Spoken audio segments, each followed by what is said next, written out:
close to $500,000. And the new cycle is what? Is gone. And the major problem with this country is corruption, but the news cycle about corruption is what?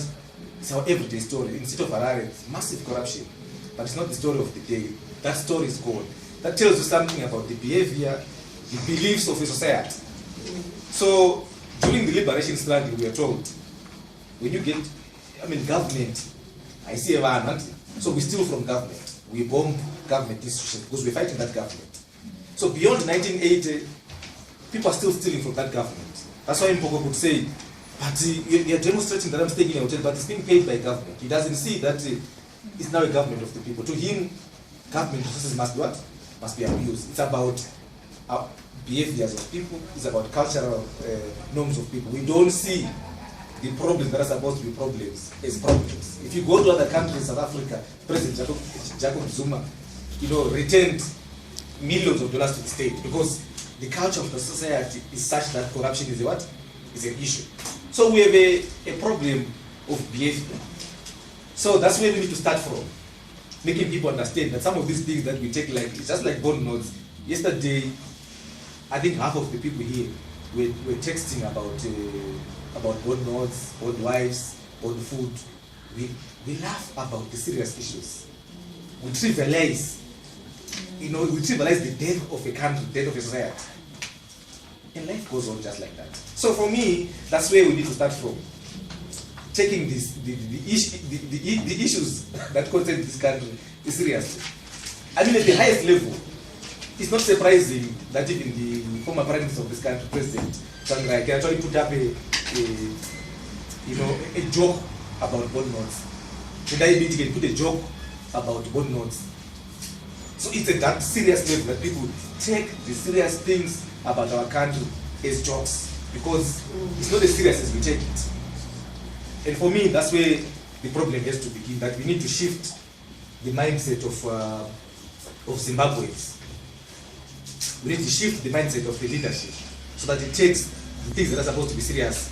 That's why people like Patson, when they go to the streets, suddenly they find themselves alone in the streets. Because we are alone taking these things seriously.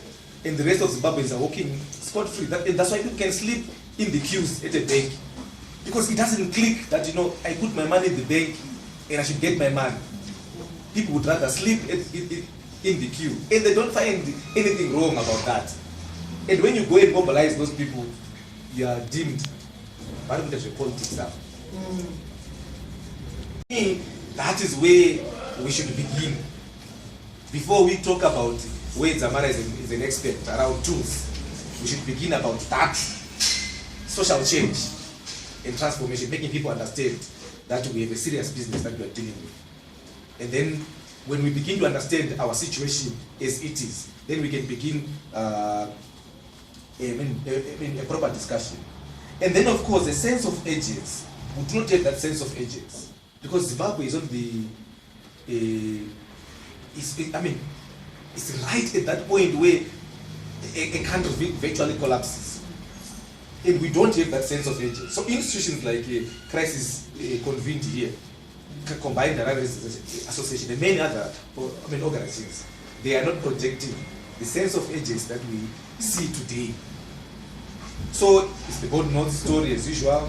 We are texting about it, we are joking about it, the economy is on free fall, and everyone, as if it's some marriage platform going on, or people, we are not projecting the sense of seriousness and the sense of urgency that our country faces.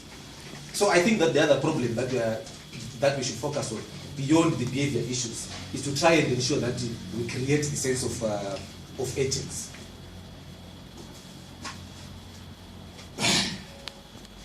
We create the sense of urgency.